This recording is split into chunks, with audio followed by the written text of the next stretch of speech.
Kung merong malawak na isip, mas maraming nakukuha. Kung ang isip naman niya ay nakalaan na ito lang ang makuha sa araw na ito, yun din ang nakukuha. Kung medyo sa kanya ay ito ang sukat ng kanyang kaisipan at kaalaman, puno siyang uuwi. At kung meron namang napakalawak din ang karunungan, mapupuno din siya. Kasi ang Diyos, bagay, tugma.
Sa bawat isip, sa bawat tao. Kaya nga kahit kung minsan pinoproblema natin yung mga special people, special children, yung mga ibang mag-isip tungkol sa atin, meron din silang kalalagyan sa Diyos. Ano ang aking nais tumbukin sa lahat ng ito? Sa pagdaan ng mga panahon, sa pagkakilala natin sa Panginoon, mahaba at maiksi, ang mahalaga, lumalalim ang pagkakilala natin. Na kung nakilala mo ang Biblia bilang isang aralin noong 5 taon na ang lumipas, dapat nadadagdagan ang ating mga susi na nagagamit sa pagbubukas ng napakarami mga pinto ng diwa na nandito. As much as you're willing, ready, and able to learn, the Bible has a lesson for you. And what is important is for us to graduate to various levels of spirituality and various angles of understanding of the Word of God. At ngayon, sa anibersaryong ito, nais ko po na imungkahi sa lahat na sariwain natin ang mga alam na natin tungkol sa Diyos, sa Biblia, at pagkatapos magtangka tayong dagdagan. Dagdagan ng anggulo, dagdagan ng mga iba't ibang sapin-sapin ng kahulugan. Because the wisdom of God contained in the Bible can be considered as layers. Layers that have many different levels of meaning and application, at lalong inuunawa, lalong gumaganda.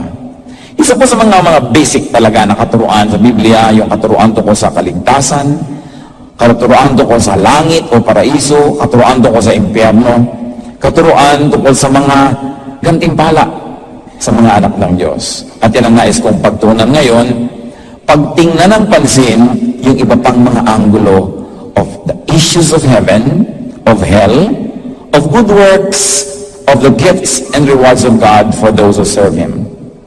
Most religious people are focused or fixated on eternity or heaven. They get too focused on the heaven to come that they sadly forget and neglect the heaven that is here and now. Ecclesiastes 3 says, there is a time for everything and a season for every activity under heaven. So there is a time for the usual heaven that we know of, and today I like us to give time for the other heaven. At yan po ang ating pag-aaral. Ama namin sa langit, salamat sapagkat kayo ay Diyos ng karunungan. At kung gaano kami kahanda na makinig sa inyo, ganun karami ang pwede niyong ipaunawa sa amin. Purify us, O God, forgive us our sins, cleanse us from all our iniquities, make us whole, enable us to approach your throne of grace, to dare to look at your face and hold your hand and ask you to speak to us. Palinawin niyo po ang aming isip, palawakin ang aming kayang maunawaan, akayin niyo kami, dalhin niyo kami sa mas malalayo, mas matataas na mga bahagi ng iyong karunungan. At nawa sa pagdaragdag ng mga alam namin mula sa iyong salita, mula sa iyong puso, mula sa iyong tinig. Hindi lang kami matuto, kundi kami magkaroon ng pagbabago ng kalooban, matulad kami sa iyong anak na si Jesus, at matuto kami magmahal sa isa't isa. As we continue to learn more and more from you, O God, may this learning translate into goodness, kindness, and love. We ask you, Father, to be with each one of us. Teach us. In the name of your Son, Jesus, we pray with thanksgiving and gratitude. What is the usual heaven that we know of? Yung madalas nating pinag-aaralan, alam na alam natin yan. It is a heaven that concerns the future. It is in the future. It is eternal life with God and God's people. And what is the usual hell that many of us are afraid of or have gone beyond? And many of us teach that people should avoid. It is a kind of hell that is also in the future. Just like the usual heaven. Suffering in flames, in pain, etc. Pag sobra tayong nahumaling sa pagtingin dun sa malayo na darating pang langit, o kaya ay pag-iwas lang dun sa darating pang impyerno, kadalasan, hindi natin napapansin yung langit na nandito mismo at hawak natin, at hindi natin natatakasan yung impyerno na kadalasan ay nakasasadlakan ng marami sa atin kahit ngayon pa lang. Fixation on the usual heaven and hell had motivated and even oppressed countless souls throughout the history of religion. Kumisan sa takot na mapunta sa impyerno, wala nang pinaghandaan kundi yun na lang at nakalimutan ng mabuhay here and now. Sapagkat ang Diyos ay Diyos ng kayusan at ibinibigay niya ang kasalukuyan para ito'y tamasahin sa kasalukuyan, hindi rin dapat ubusin ang buong kasalukuyan para lang sa paghahanda sa hinaharap. We must never cheat from today to give to tomorrow. And sometimes over-religiosity can make people steal themselves of their present just to be able to have a better future.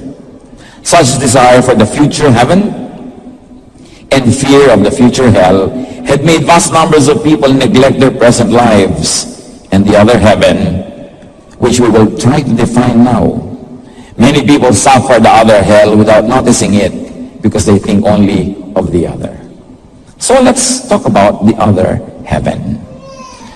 Alam na natin yung usual, yung pupuntahan ng mga anak ng Diyos, yung wala nang iiyak doon, wala nang karamdaman, alam na natin yon, at yun ay pinaniniwalaan ng lahat na darating pa lang. Napakahalagang bagay ito. At dapat pansinin ang sinabi ng Panginoong Hesus na siyang may akda ng lahat ng buhay at lahat ng uri ng langit. Luke 17:20-21. Once having been asked by the Pharisees when the kingdom of God would come, Jesus replied, "The kingdom of God does not come with your careful observation. Nor will people say, 'Here it is,' or 'There it is,' because the kingdom of God is within you." Matalinghaga. Labag sa nakagawiang kahulugan ang ibinigay ng Panginoon na ideya. Ang nagtanong came from the Pharisees, which of course would represent the religious or religion or the religious system.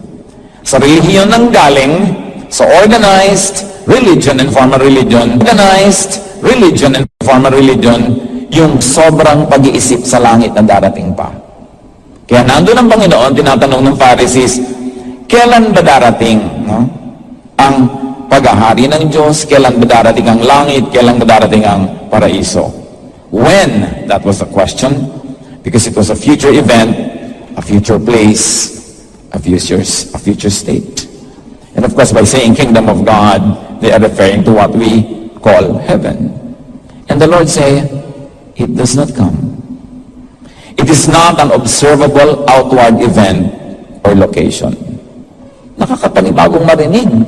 At kung hindi lang namutawi sa labi mismo ng Panginoong Yesus, maaaring huwag mo nang pansinin dahil it's a challenge to most of what many people are thinking of. Sabi ng Panginoon, abang kayo ng abang ng pagdating ng langit. Hindi yan dumarating na parang parada na, o eto na, nagsisimula na, o eto na, gitna na, o eto na, dulo na. Hindi yan dumarating na parang isang pangyayari na mayroong definite beginning, definite arrival, malalaman mong haya na. Hindi rin daw yan lugar. Sabi niya, hindi pwedeng sabihin, here it is, or there it is, because heaven is not an isolated place or location.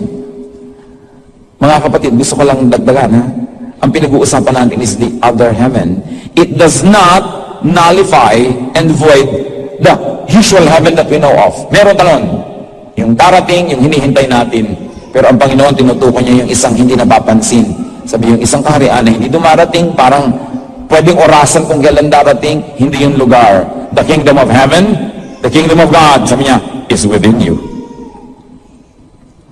Huwag niyong abangang dumating, nasa inyo na. Huwag kayong bantay ng bantay, hindi niya nalalaman, nando na pala. Parang kumisang pag-ibig, abang ka pa ng abang ng darating, ayan na pala, 3 taon nang bigay ng kape sa'yo, hindi mo lang napapansin, siya pala yun. No? Kaya sabi ng Panginoon, hindi naman nadadaan sa ganyan yan eh. Wala kayong ginawa kundi maghintay nung darating, hindi niyo napapansin yung nandyan na. Sabi niya, the kingdom of heaven is not an event, it's not a place, it is within you. The kingdom of heaven, therefore, is also in the heart. Nasa puso. It is in the mind. Hindi ibig sabihin in the mind na imagination. Ibig sabihin, nasa pag-iisip. Nasa paraan ng pag-iisip. That heaven is in our values. It's in our aspirations. Heaven is in our activities. Heaven is in our lifestyle. It is in the lifestyle of the people in the present that we should also work for it so that it gets developed. What are the signs and fruits of the other heaven? To emphasize that there is the usual heaven, but that is not our topic now. Alam na natin yun eh. Ang nanineglect yung kapartner na heaven. Galatians 5:22-23. But the fruit of the Spirit is love, joy, peace, patience, kindness, goodness, faithfulness, gentleness, and self-control. Against such things, there is no law. Wala daw maaaring makapigil ng ganung mga bagay, walang maaaring humadlang kasi nasa kalooban mo. Kung ang langit ay darating pa lang, sabi ba, hindi, pansin ko, tinitingnan ko pa lang biyanan ko, alam ko na may impyerno sa lupa. Di ba may mga ganong kumisang mga manugang eh. Makita ko lang yung employer ko, yung mga kasama ko, alam kong buhay na buhay ang impyerno dito sa aking paligid. May katotohanan yung ganon because the salvation, the other salvation, salvation from spiritual and emotional suffering. But sometimes due to selfishness or greed, excessive materialistic and personal attachments, and there's another hell, fear of loss, fear of detachment. Kaya pag natutang umibig, ang kasunod doon, matututo kang matakot. Kasi baka mawala yung iniibig mo. Baka maagaw ng iba, o baka iwan ka o kalimutan ka. Pag natuto kang umibig sa pagkagandang-gandang hikaw, ang kasunod doon, matatakot kang mawala yun. Diba? Kaya hindi mo malaman kung saan itatago. Pag nawaglit, para kang nawawala sa sarili. Kasi ang kakambal ng pagmamahal ay pagdurusa na takot mawala yun. So maraming uri ng pagdurusa at maraming uri ng kaligtasan na dapat tayong maranasan. Kasi kung kaligtasan lang na tanggapin mo si Jesus bilang Panginoon tagapagligtas, that is very beautiful and that is perfect. Pero alam nyo, at hindi nyo maikakaila na marami sa atin, kahit tinanggap nyo na si Jesus, buwan agyan na kayo, simba kayo ng simba, praise the Lord kayo, pero kumisan ang dami rin mga bagyot, mga mumunting impyerno nasa loob ng puso natin. Kung naiinggit ka, nagsiselos ka, nag-aalala ka, natatakot ka, lahat yan. Kaya dapat ding kilalanin yung isa pang uri ng kaligtasan. Zacchaeus, may ituturo sa atin tungkol dyan. Alam niyo, Zacchaeus, napakayamang chief tax collector. At nung araw, pag sinabing chief tax collector sa Israel, 99.99% mandaraya yun. Kaya sa yung mayaman, sobrang naniningil ng higit sa kailangan, itinatago niya yung sobra. Ito, chief tax collector pa. So maraming kayamanang galing sa questionable origin. Ang Panginoon, nung nagpunta sa kanyang lungsod, kung bakit sa bahay niya tumuloy, siya yung napansin, siya ang pinuntahan, hindi pinuntahan ng Panginoon yung mga religious leaders o doon na nanghali. Sa bahay ni Zacchaeus, nagtaka yung iba, sabi, pumunta siya sa bahay ng makasalanan. Bakit kaya? Matapos ang pananghalian na ito, Luke 19, 8-10, but Zacchaeus stood up and said to the Lord, "Look, Lord, here and now, I give half of my possessions to the poor. And if I have cheated anybody out of anything, I will pay back 4 times the amount." Jesus said to him, "Today, salvation has come to this house." Pwede natin sabihin, siguro nag-usap sila, nagkaroon ng personal usapan na tinanggap niya Jesus as Savior and Lord. We will not contest that. Pero meron din tayong textual evidence kung anong tinutukoy ng Panginoon na salvation. This man who had stolen from his people, cheated many people, suddenly volunteers to give half of his hard-earned wealth to the poor. At lahat ng dinaya niya, palibas sa tax collectors, may mga books yan, may records yan eh. Ibabalik daw niya lahat times 4. Lahat times 4. May interest. Higit pa sa hinihingi ng batas. Ano yung nangyaring himala? Anong kaligtasan? Bakit sinabi ni Jesus, "Today salvation has come to this house"? Because today, that day, Zacchaeus got saved from greed. Salvation from greed and all its attendant baggage. And that is salvation. That is freedom. That is heaven. Pagka ikaw ay sakim, may kakambal kang impyerno. Kasi laging gusto mong magkaroon, ayaw mong mawalan, at sa pagkakagusto mong magkaroon, dumadami ang kaaway mo, may mga nagdaramdam sa'yo, meron kang nakakalaban, may nakakakompetensya ka, umiimbento ka na impyerno sa buhay mo. At yun ang impyernong hindi darating pa, impyerno ngayon. Kailangan mo rin ng kaligtasan ngayon. Kaligtasan mula sa kasakiman. Sabi ni Lord, today, salvation has come to this house.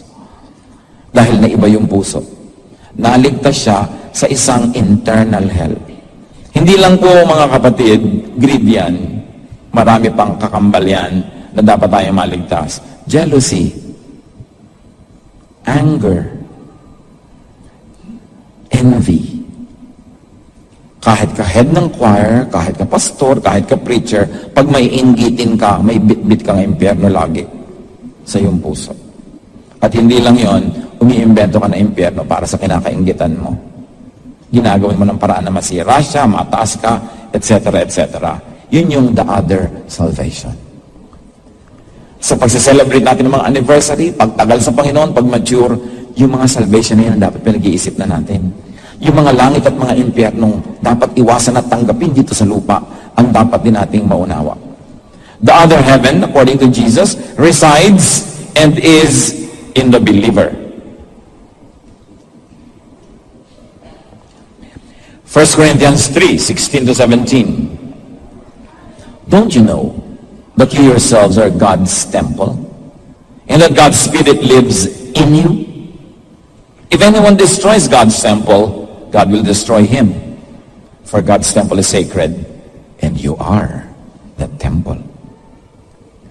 So kung pinaniniwalaan nating langit ang darating pa, yun ang eternal temple of God, na sinasabi ni David, and I will dwell in the house of the Lord forever. Meron ding nauna ng temple, our hearts. Therefore, this heart is a temple, this heart can be heaven, and this heart can also be hell. Bit-bit, dala ng bawat isa. And when we say build up the temple, it's not only the physical building, it's not only the fellowship of believers, it is the abode, the residence of God in one's heart. The temple being built up is the believer. The temple, the Spirit, is in the believer. Nung panahon ng Hapon sa Pilipinas, pagka nagbobomba yung mga Hapon o yung mga Amerikano, may panganib, ang mga tao nagpupunta sa simbahan. Because they believe na yun ang bahay ng Diyos, doon sila safe, doon sila ligtas. Nakakalungkot, pero marami sa kanila nabigo dahil maraming simbahan na bomba rin, nasunog din, o kaya susunugin, pag lumalabas sila at nagtatakbuhan, binabayoneta ng mga Hapon habang lumalabas. So, akala kasi nila yung bahay at templo ng Diyos sa isang building. But God does not live in shrines made by man. The greatness of God cannot be contained in anything that is man-made or made by hands. Pero sabi niya, yung kalooban nyo, yan ang templo ko. Kung gaano kalaki ang nilalagay nating espasyo sa ating puso para sa Diyos, ganun lumalawak yung kaharian niya sa ating puso. Kumisan tayo, o mag-donate tayo para palawakin ang gawain ng Panginoon sa lupa, para palawakin ang kaharian ng Diyos sa lupa. Maganda yon. Pero kapatid, dapat natin namang unahin at isipin din, palawakin yung templo niya sa ating kalooban. May templong nandun sa darating pa, may templong nasa labas, yung buong mundo na dapat marating ng salita ng Diyos, at may templong nasa loob. Maraming layers. Alam niyo, ang salita ng Diyos para yung kakanin na sapin-sapin. Maraming layers, pare-parehong masasarap. Pag nakain mo yung isa, pwede na rin naman kung yun lang ang alam mo. Pero kung nakain mo pa yung iba, lalong sumasarap ang iyong karanasan. Kaya dapat yung mga layers ng meaning na appreciate natin. The other heaven means indwelling by the Spirit. Kaya merong kapatiran na, paano ba itong kapatid na ito? Kahit saan siya dumating, parang dala niya ang langit. Diba? Meron din naman, parang dala niya talaga yung impyerno. Kahit kapatid, sa pananalig, ang sungit-sungit, lagi na lang may reklamo, lagi na lamang galit, lagi na lang may dala-dala siyang kaprasong taning sa kanyang puso. Kaya dapat sabihin, aba, hindi lang salvation unto eternity ang kailangan nito, kailangan ng kapatid ang the other salvation. Para magkaroon siya nung the other heaven. Because the other hell is self-destruction. The other hell is destruction caused by others, and sometimes even by God. Katulad ng nangyayari kay King Saul, at alam natin yung kwento na yun. The other heaven defines the other treasures in heaven. Alam natin yung the usual treasures in heaven, di ba? Alam natin, nakaturo sa Biblia, pinapaalala sa atin, lahat ng ginagawa mo may gantimpala sa Panginoon, lahat ng yung mga luha, pagtitiis, lahat ng yung mga ambag, hirap, kontribusyon ng pagod, ng iyong mga tinatangkilik, yan ay hindi kakalimutan ng Diyos at may ganti, merong gantimpala. Yan ang alam natin na usual rewards, usual wealth in heaven. These are rewards and crowns for good works on earth. Pero meron pang second reading na dapat nating ma-appreciate sa Matthew 6:19 to 21. Sabi ng Panginoong Jesus, "Do not store up for yourselves treasures on earth, where moth and rust destroy and where thieves break in and steal. But store up for yourselves treasures in heaven, where moth and rust do not destroy and where thieves do not break in and steal. For where your treasure is, there your heart will be also." Anong usual reading? Yung mga pera mo, huwag mo lang ubusin dito. Bumili ka ng Biblia, mag-support ka ng mga work, at yayaman ka sa langit pagdating mo doon. That's a good reading, but that's the usual reading. Pero dahil sapin-sapin ang mga layers, what can be the other reading? Kung susundan natin yung ating mga ideya kanina pa na yung kingdom na isa ay nasa puso, therefore that heaven is here. Pag sinabing, huwag ka lang magpayaman ng mga bagay na panglupa, think about it, na huwag ka lang magpahalaga sa mga bagay na nasa labas ng puso mo. Halimbawa, malaking hikaw, maganda pero nasa labas ng puso mo yan.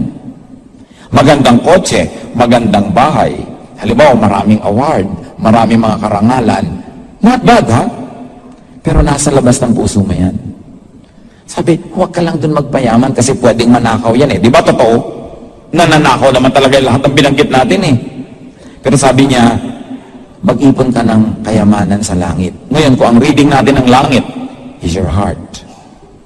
Therefore, ang kayamanin mo rin, heart mo. The other treasure is any inner, non-material wealth, like peace and love. Like store treasure in your heart. Read it another way, make your heart rich in peace and love. Iba yung pinag-uusapan natin na Galatians 5:22-23, love and peace.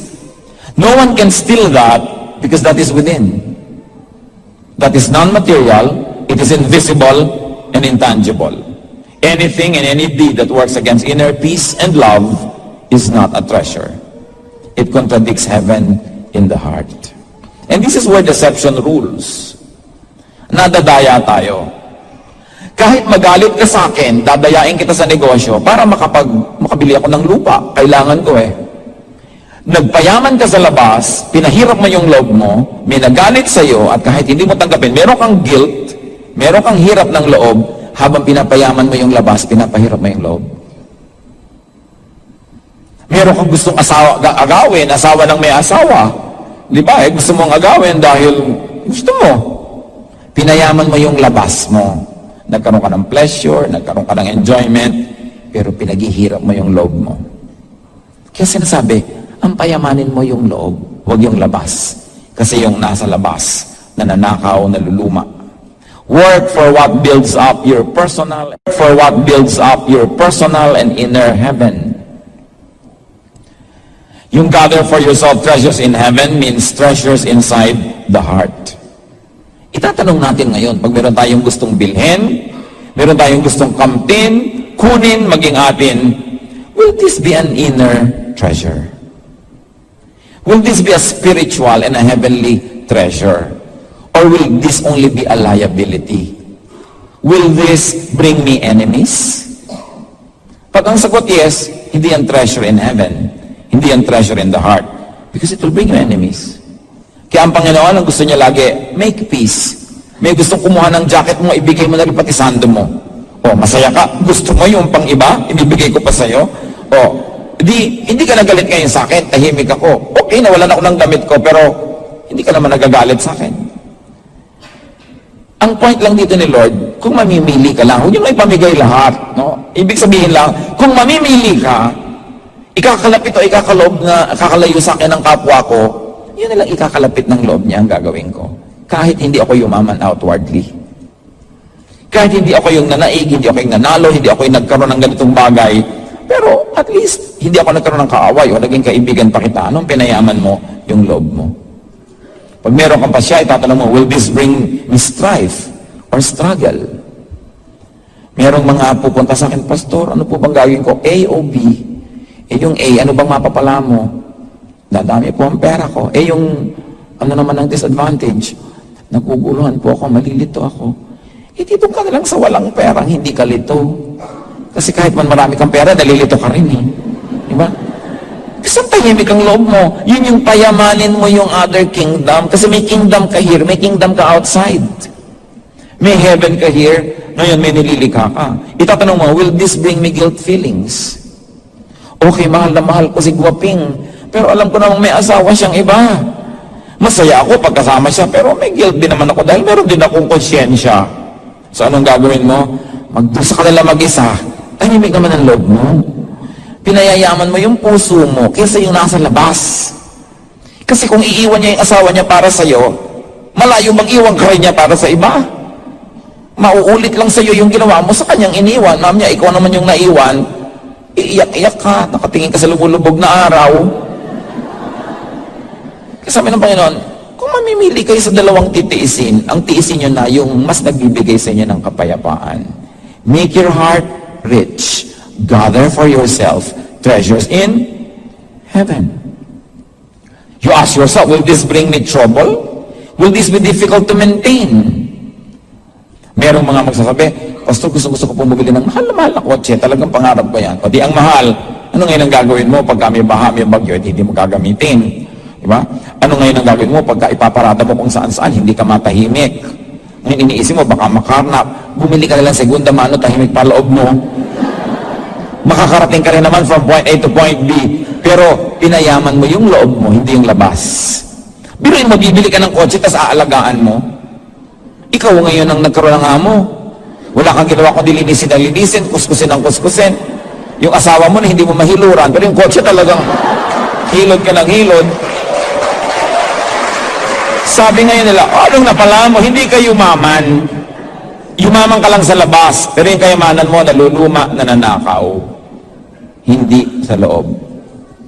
Kuminsan, meron tayong pera, gusto natin kasi sa sarili, pero nung ibinigay mo sa iyong kapwa, yung pag-ibig niya, o kung hindi ka man niya ibigin o tanawan ng utang na loob, yung kapayapaan mo, kaligayahan mo, hindi kayang bilhin ng pera. Kaya sa may pangangailangan ng kapwa mo, nagmanhid-manhid ang kanya, nagtengang kawali ka, dahil gusto mong pasasain ang sarili mo dun sa pera, pero ang totoo, hirap din naman yung loob mo. Bakit ka umiimbento ng hell? Pero pwede ka namang gumawa ng langit. So you ask yourself, will this bring me stress and fatigue? Will this bring me worry?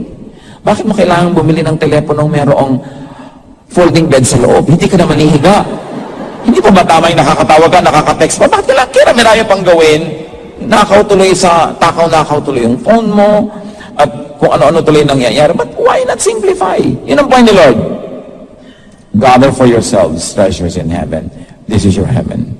You ask yourself, will this bring me fear? If it will bring you fear, don't bother. Kahit anong yaman mo, kahit anong ganda mo, pag yung may takot ka sa puso, baliwala lahat. At papangit ka rin kasunod. Kasi hindi yun naiiwasan. So, pangalawang reading ng treasure in heaven. Always treat your heart as a piece of heaven. Gather treasures there, not outside. Ngayon, kung binibigyan ka ng Panginoon ng treasures inside and outside, hindi mo ibinebenta o isinasangla ang kaluluwa mo para magkaroon ka ng treasures outside, hindi ka nang lalamang, hindi ka nang aaway, edi tanggapin mo rin as double blessing from God. But if it will bring you trouble and guilt, if it will alienate people from you, it's not worth it. Enrich yourself in your heavenly side. The other heaven is a spiritually full and abundant life. John 10:10, the Lord says, the thief comes only to steal and kill and destroy. I have come that they may have life and have it to the full. How could one be full or abundant in this impoverished state of being? By being born again. Ito na naman yung born again na yan. May layers of meaning din yan, mga kapatid. John 3:3, in reply, Jesus declared, I tell you the truth, no one can see the kingdom of God unless he is born again. Siyempre, tayo sa pulwagang ito ay nagkakasundo-sundo. What does it mean to be born again? Tanggapin mong makasalanan ka, buksan mo ang iyong puso kay Jesus, humingi ka ng tawad, tanggapin mo siya bilang Panginoon tagapagligtas, born again ka. Yes, a very, very sound reading of it. But there's also a second layer to that. The changing of one's mind about life here and now. No one can experience heaven on earth unless it changes his point of view, his values, his way of thinking. Pag nagbago ang iyong isip, born again din yun. Sabi ng iba, hunos dili. Diba? Pagbabagong loob. Yun talaga ang technical meaning eh. Kaya pag magtuturo tayo ng salvation, Lola, kailangan niyo pong may panganak na muli. Ano yun? Diba? Mag-aaway kayo ng lola mo.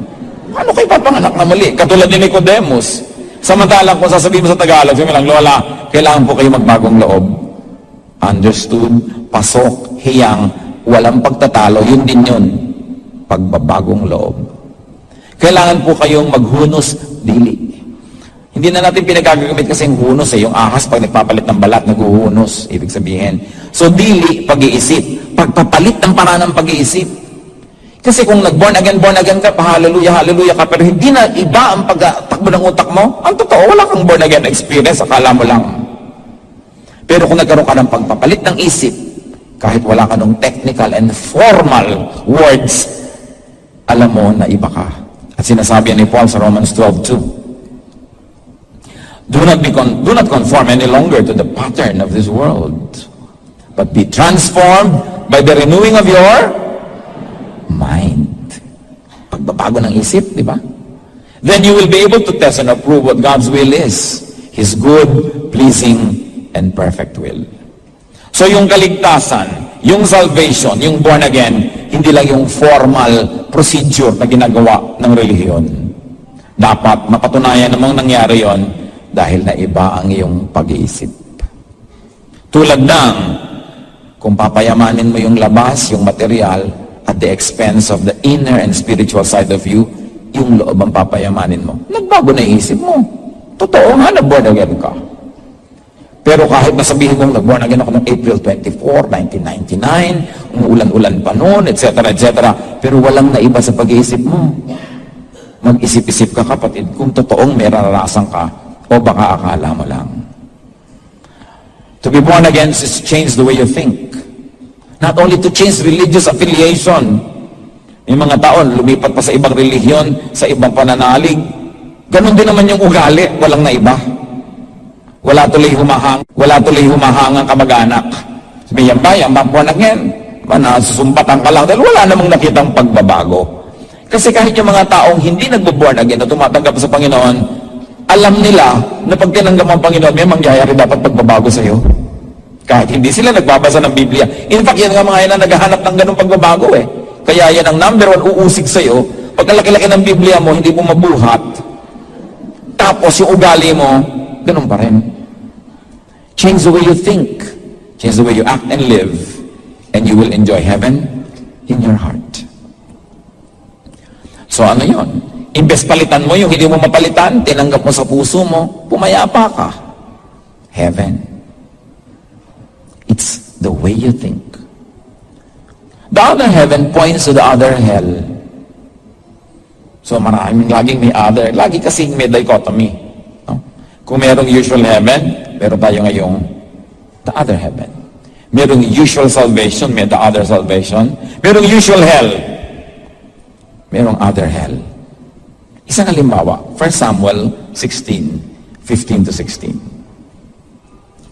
Saul's attendant said to him, "See, an evil spirit from God is tormenting you. Let our Lord command his servants here to search for someone who can play the harp. He will play when the evil spirit from God comes upon you, and you will feel better." Alam natin ang kasaysayan. Saul was made king. He was anointed by God to be the first formal king of Israel. Pero siya ay kinain ng selos niya kay David, siya ay na-corrupt, siya ay nagalit, kung ano-ano natuloy ang nangyaring magulo sa kanyang buhay. Naliligalig siya. Pag sinusumpong siya nung kanyang paggaligalig, walang makapagbigay sa kanya ng aliw o kapayapaan. Sabi ng iba, daig pa niyan yung mga problemadong psychiatric cases.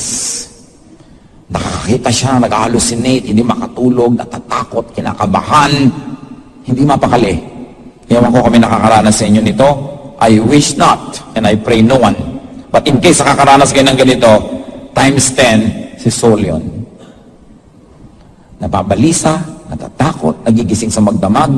Kumisan kinakatakutan ng pagdating ng gabi dahil parang nag-iisa ka't wala kang kasama. Pwede bang gisingin mo lahat ng tao para hindi ka mapag-isa? Natatakot ka sa hindi mo maalaman. Natatakot ka sa darating na hinaharap. Hirap na hirap ang loob mo. Kaya napaka-sarap nung maintindihan natin paano yun iiwasan. Because there's hell on earth. In Saul's case, it was agitation. And there was a lot of hatred in his heart. At ang payo sa kanya, ng kanyang mga tauhan, payagan niyo po kami maghanap ng nanunugtog.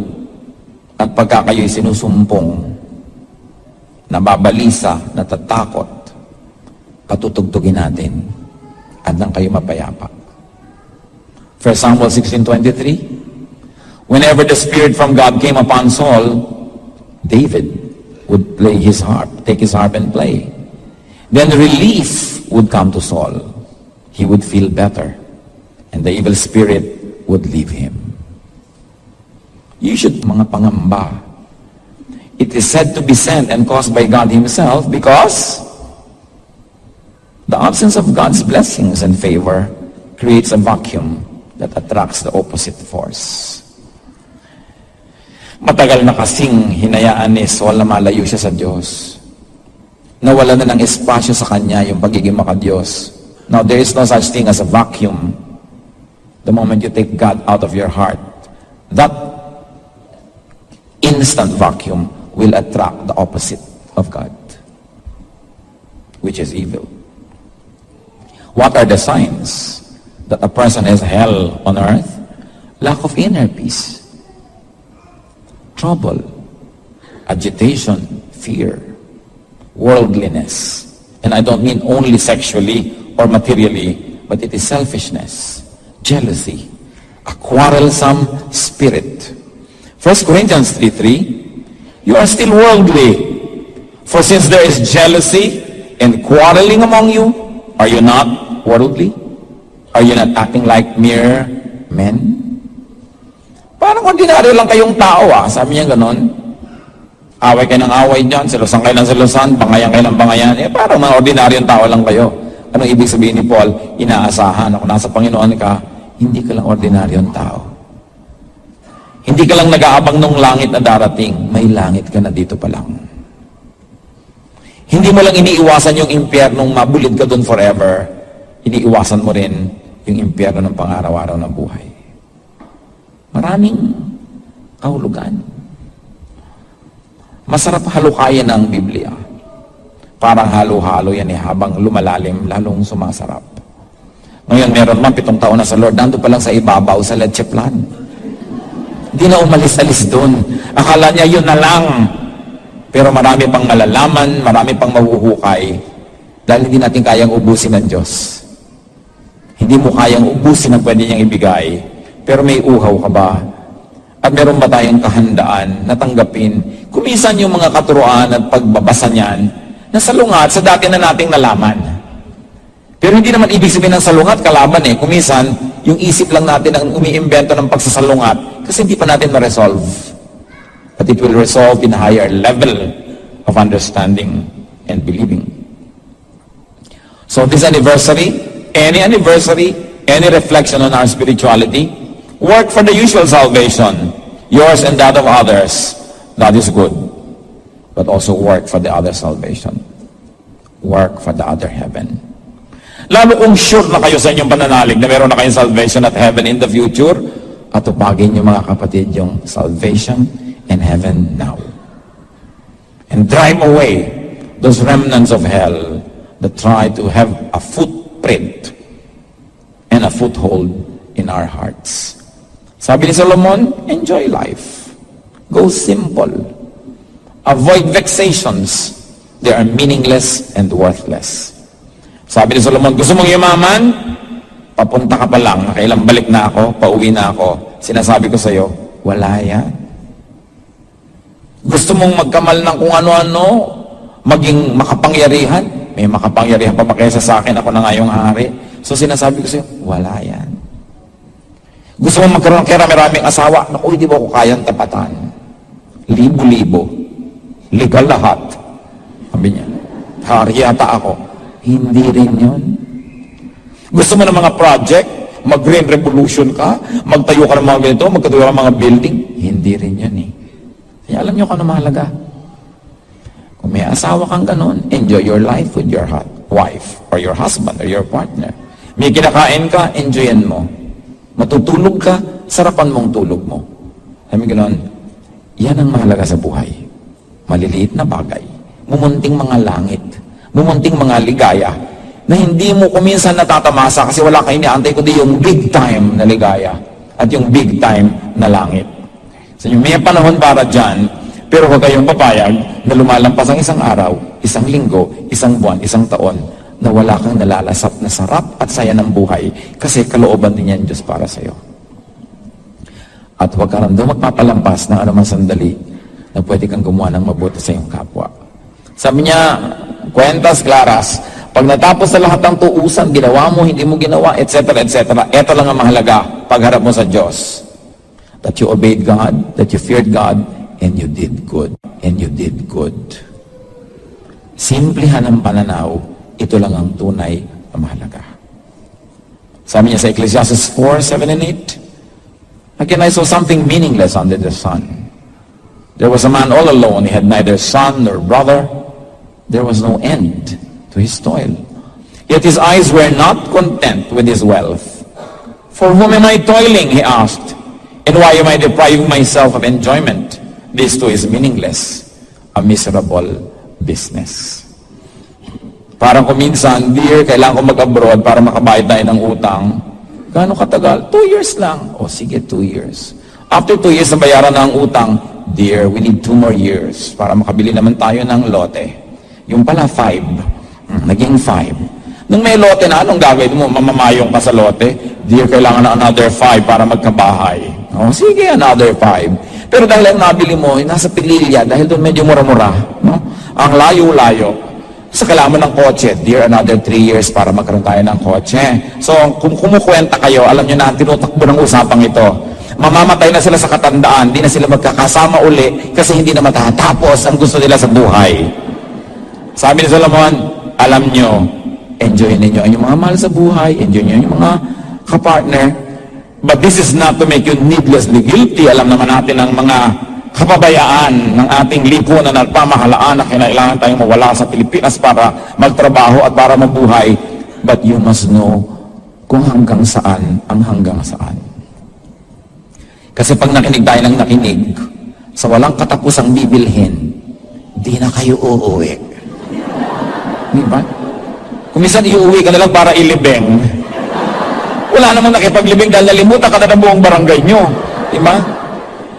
So, yung mga anak, para daw sa mga anak, alam nyo, ayoko kayo mag-guilty dahil alam ko na hindi natin gustong nawawala tayo sa pamilya.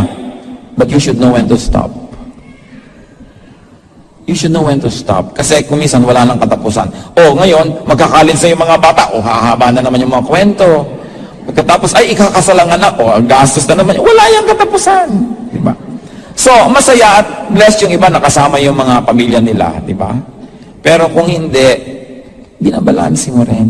May kayamanang panglabas, may kayamanang pangloob. Na kung minsan kahit na muulan-ulan, lumaluma yung bahay mo, ang merienda mo lang binatog, pero nakakalo naman ang asawa mo, di ba langit yon?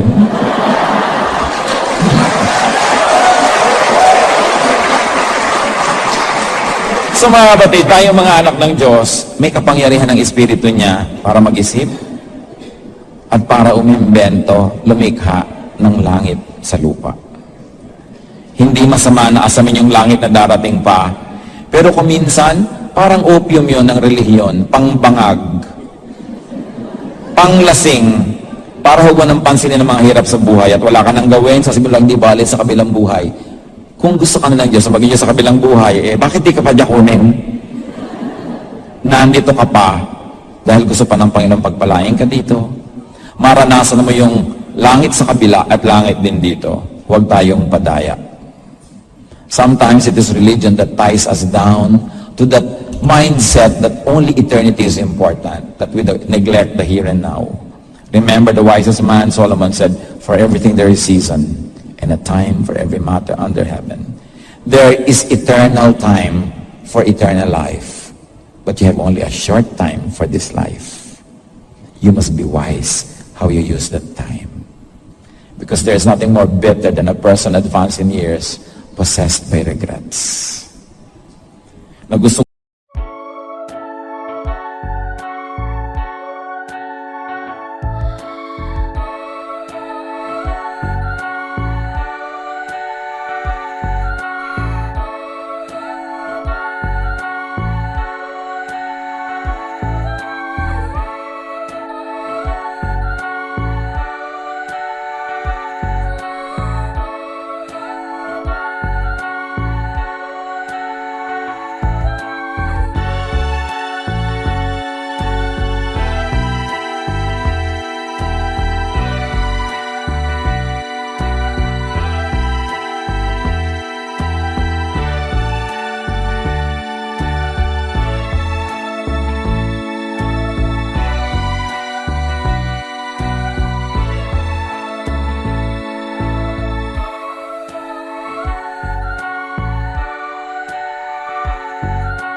and have it to the full, whatever that means.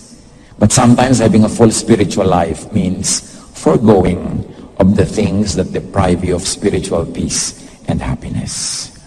Baka may mga hinahabol tayong pangarap na ang totoo kung abutan natin, problema lang naman. Reviewin natin. Kung may anniversary, nireview natin yung mga ministries reviewin din natin yung personal na buhay. Bakit nga ba ako nabubuhay? Para ano ba mga ginagawa ko? Bakit ba ako nandito? Ano mga dapat mangyari na hindi nangyayari? At ang mga hindi dapat mangyaring siya namang nangyayari. Baka isip-isipin. At kung yan mapagbulay-bulayan natin mga kapatid, sulit ang ating pagse-celebrate, sulit ang lahat ng pagod, sulit ang ating pagparito. Sabi sa 1 Timothy 6:8, but if we have food and clothing, we will be content with that. Of course, it's an exaggeration. Hindi naman pwedeng food and clothing lang. Isang talinghaga, isang metaphor. Dapat, iniisip mo kapatid, ano ba talagang mahalaga sa akin? Yun na lang ko, konsentratan ko. Yung mga hindi tunay na mahalaga, huwag na lang. Diba? Hindi ko na kailangan magpa-door-to-door ng pagkalaki-laking carpet para sa dingding dahil wala naman akong dingding. At saka lahat na merong carpet na may mosquito sa dingding, baka may iba ka pang kailangan sa buhay. Diba? Magre-regalo ka sa kasal, puro 100 ng baso. Ang dami-dami ng baso. Wala namang ibang gamit sa buhay. So marami tayong karga sa buhay na hindi kailangan. Ano kaya yon? Meron kaya tayong mga mumunting impyernong dapat palayasin sa buhay natin? Meron kaya tayong mga langit na dapat tinatamasa, pero hindi natin matamasa dahil sa ating ugali, dahil sa ating pagpapahalaga. Tayo imuko sa Panginoon at magbulay-bulay, sumandali. Ama namin sa langit, lumalapit kami sa inyo, nagpapakumbaba, kinikilalang